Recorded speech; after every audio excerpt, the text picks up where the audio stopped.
instant porridge yo nobushera nubo bumwenko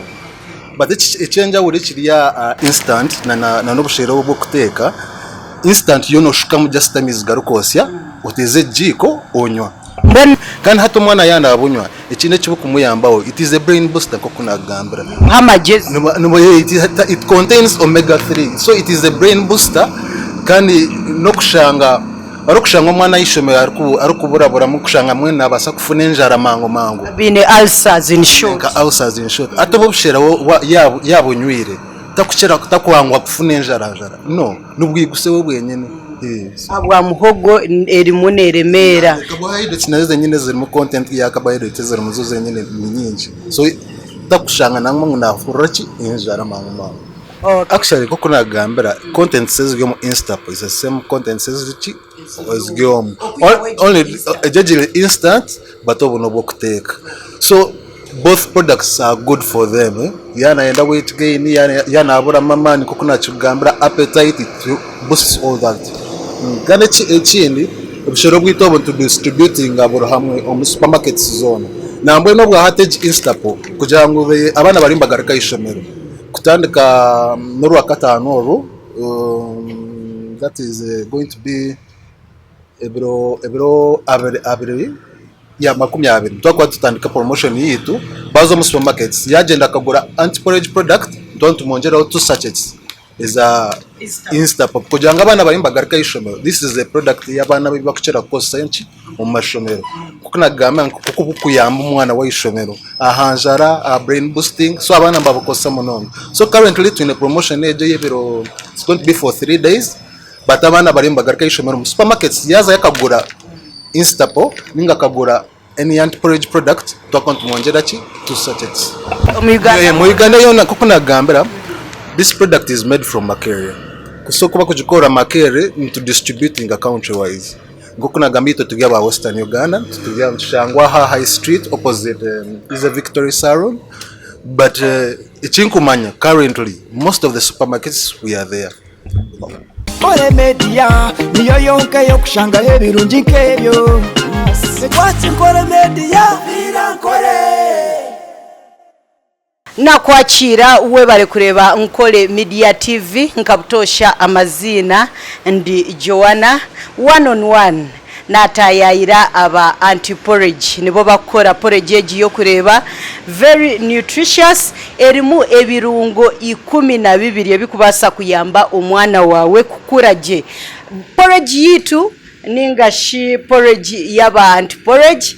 netandikira ha myezi mukaga kuzayigura na yakira na nomwe haba anti-porridge katshobore obwo bushera nibukora buta nibushangwa nkayi nakwakira se amazina ganje ninye tugume Simon Peter nanye ndi sales executive wa anti-porridge wa Western Uganda. Anti-porridge eji ninjireba nindebe chibebi nindeba mama bona banyirire yona nerebe kaje nindeba muhogo nindebe chiyuni nindebe bintu byinji omuntu ari kutureba no mugambira ki ha porridge eji mukora anti-porridge ngoko wabajireba anti-porridge ngoko kumaba ants nabakazi abarukomba caring munonga aba nephews nieces babo mwenu ati nekintu chikuru omukabwiro bwinji kuko utine mama wawe no referring to the aunt so care ya auntie nayo nchizira momwe but anti-porridge kuje explaining all in total erimwe birungo esano ze mirundi 12 nsano ze mirundi 12 zo kuyamba ombero gomuntu tukoze nekorwa Makerere University so tukakora research twareba ngo ebe birungo ebe sano ze mirundi 12 mbe birungo byo mu mubiri gw'umuntu kuba mu gwetaga buri izoba so mbe birungo biri mu ci o anti-porridge niwe byo mu packages ezitu eza anti-porridge okuyamba umuntu okuboostinga immunity katugama umuntu yabatine mani yabatine muka appetite nkabononga abantu abatuire nkambazi abasirimu habino endwara ya HIV arona natali na HIV endwara zindi cyo kushanga tuirambazi aba cancer chemotherapy so this is the best solution for their health boosting okuboostinga immunity yabo kugira ngo umuntu yaba atine mani atine appetite obushamba mu yambira kimwe arize sane zero mu koze ko kunagambara mu sane ze 12 harimo umuceri harimo soya harimo oats harimo pumpkin flour harimo pumpkin seeds entetera zenyine harimo whole wheat grain nankane harimo millet flour harimo soya harimo silver fish harimo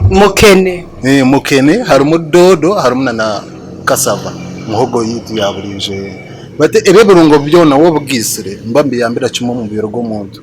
okuboostinga immunity na mnonga no actually nka silver fish irimo omega 3 na boostinga kimwe brain boostinga brain y'omwana na mnonga kuchala abana b'amashomero ndo babukosa mnongo busherovu of which want to be the product teje ya instant porridge instapage ne kore instant porridge yo no bushera no bumwenko but echenja uri kiriya instant na no bushera bwo kuteka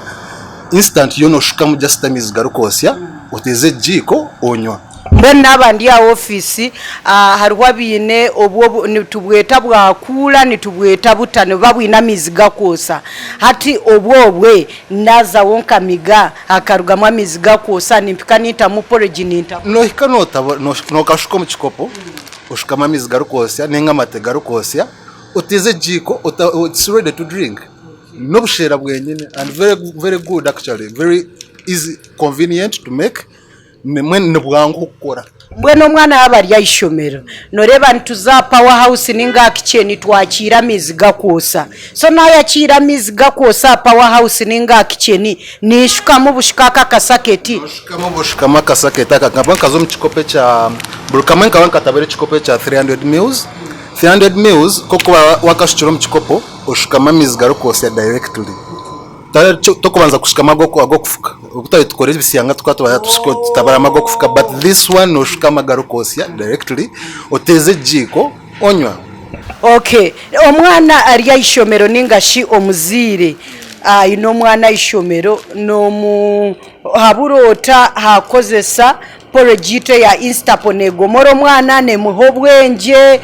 ninga eine kindi kintu cyekora tukugira ngo burara kujinywa automatically ngona kugomoka no gashina kutungo bwe but instapo engere yo kujinywamo nice kuhereza wona onye bikopo bishati izoba automatically you have to weight gain but wona onye kikopo kimwe buri izoba ncukereza ekirisa can your body stays stable but chikomanyisa ngo automatically ngo yana ko weight gaininga so tugira ngo abana bamwe no babutina kugira ngo ngati nabunye niza kugomoka munonga no tukugira ngo one chikopo chimwe it will do an effect of gaining weight on you but one onye bikopo shot automatically you have to expect the weight gaining kan hato mwana yana abunywa ekine chibuku muyambaho it is a brain booster kokuna gambira hamagezi no it contains omega 3 so it is a brain booster kandi no kushanga arukushanga mwana yishomera arukuburabura mu kushanga mwene abasa kufuna enjara mango bine ulcers in short atobo bushera yabunywire takwangwa kufuna enjarajara no nubwiguse we bwenyene abwa muhogo eri muneremera carbohydrates nazo nyine ziri mu content ya carbohydrates ziri muzo zenyine nyinshi so takushanga namwe nafuraki enjara mango okay ari kutureba turi naba anti-porridge wahuriro buhunga bwabo obwa instapo nibukoraje wabo ino mwana ariyo nagaruka ishomero ija anti-porridge bariyaha Mbara City mbwene ka ntaka kushabire kutwa details na buri kimwe yimukishangwa ebye bintu byanyo ni mu supplying nkai harwa abishini ngashabantu abari ya internet abakukira kubani baronde byo kugomoka hariyo bushiki buke bwona nibugira twine tukaremwa kutunga mani ninga twine mani no bahaburota akozesa anti-porridge this box ninga shi insta actually koko nagambira content says go insta is the same content says which is go only judge instant but obuno bokuteka so both products are good for them yana enda weight gain yana abura mamani koko nachugambira appetite to boost all that gane chindi obushoro bwito obuntu distributing aburo hamwe omu supermarkets zone nambwe no bwa hatage instapo kugira ngo abana bari mbagarika ishomero kutandika n'urwa katano oru that is going to be ebiro abiri ya 20 twakwa tutandika promotion yitu bazo mu supermarkets yagenda akagura anti-porridge product don't mongeraho 2 sachets is a Instapop kugira ngo abana bari mbagarika ishomero. This is a product y'abana bibakira kosa yenshi mu mashomero kuko nagamba kuko bukuyamba umwana wa ishomero ahanjara a brain boosting so abana mbabukosa munono. So currently in a promotion age y'ebiro it's going to be for 3 days but abana bari mbagarika ishomero mu supermarkets yaza yakagura Instapop ninga kagura any anti-porridge product twakontu mwongera ki 2 sachets. Mu Uganda yona muriyo mu Uganda yona kuko nagambira this product is made from makere kuso kuba kujikora makere into distributing a country wise ngoko nagambito tugya ba Western Uganda tugya mshangwa high street opposite is a Victory Salon but ichinkumanya currently most of the supermarkets we are there. Okay. Nabanishaba obeho nekigambo kimwe ningashi bibiri byo kuhereza omwejari ariokwe hamwe na mama mostly ba mama ha kigambo cha nutrition ningashi feeding ekindi mwine nutritionist omuntu yanaenda kwija kubebuzaho engeri ya kubasa kufeedinga mu mwana we ningashi engeri ya kubasa kwefeedinga wenko muntu yabarwire yaburwamani yaba inendwara zitwagambaho nka za kansa pressure sukari ningashi weight loss nabasa kwija bebuze kandi kibasika no kutere namba zitu z'amasumu ze all over because buri product yitu nabereke namba zesumu so watu wara product yitu obwiro bwinji watere namba yesumu eziroho bako referring to the nutritionist na wisha center yitu ya anti-porridge kuyamba ho kwa advising ingere yo shema kwa nokora ki no lisa mama garagawe ninga no kuhindura mu ndisa ya because atobushero bwito kinani kugeza ko explain njye tukujya ngo abana bonka mbo bakubukosa nabamuzeyi no babukosa because twine examples zabamuzeyi abamwe abatakibasa kurye mereje yaburije cyoka anti-porridge neba yamano bajenywa kandi it sustains them kushanga ngo tare kinde cyakunya nanyo anti-porridge yonga actually tare twine example y'umuntu onkumanya personally tare kinde cyakuri he's around 90 years nakosa anti-porridge abatakine na mino mukamwa kandi uwe wakine na mani na itamburra ajaye ajiya chira center so meaning it is helping him bayamba namagufa namagufa it has calcium so nebane bayambira kimwe kuko nagamba there is silverfish so silverfish contains that omega 3 na no kuyamba no magufa strengthening ngachi amagufa no kuyamba home even appetite yeah silverfish niyo mukene ya okay on iwenka o anti-porridge nutrition wise akagambo kamwe kasigire abantu abakutureba tukwende abantu abariyokwe abatakumanya anti-porridge ekintu cyama cyamagara marungi nubo bushera oburumu all the nutrients that you need umuruna kurubona kurugira research yakoribwe aba Makerere University in 2014 because anti-porridge bakatari ko gishoza in 2015 so 2014 they were finishing up their research yakoribwe ebintu byo burunga biri kwetagwa mu biro muntu daily basically this is what is needed so abantu abariyokwe bije batagire it is a good product nubukora kimwe mu gwabo hari abantu abari kwija ibintu byo mu biteka tubiteka mukozi twatabitiremo tubukora mu gwabo because ngo kunagambira n'abantu ababutanda bari kufidinjira mu lankani mukanirazi bon babukosa ki nubabukosa so toka risking life y'omuntu ukabura kuteka mu kintu cyako expectingamo then urukwenda mabwo no we don't do that kandi kuko nagamba it's a Makerere product it's certified by UNBS it's a good product it tested on field erimuno abantu abakujikosa nabajimanya currently yeah. Okay, thank you so much. Wasigarolyo nasigandi tugume Simon Peter sales executive Western Uganda. wa anti or anti-porridge, yeah. Okay. Actually, it's Fona Health Foods, but nitwe turi kushoza anti-porridge.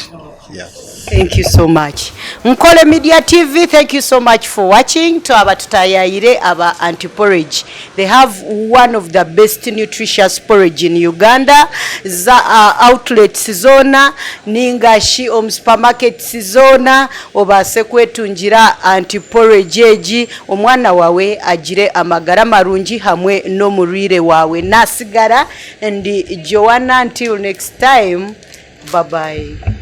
Nkole Media niyo yonka yokushangaho ebirungi nk'ebyo. Sekwati Nkole Media, vira nkole.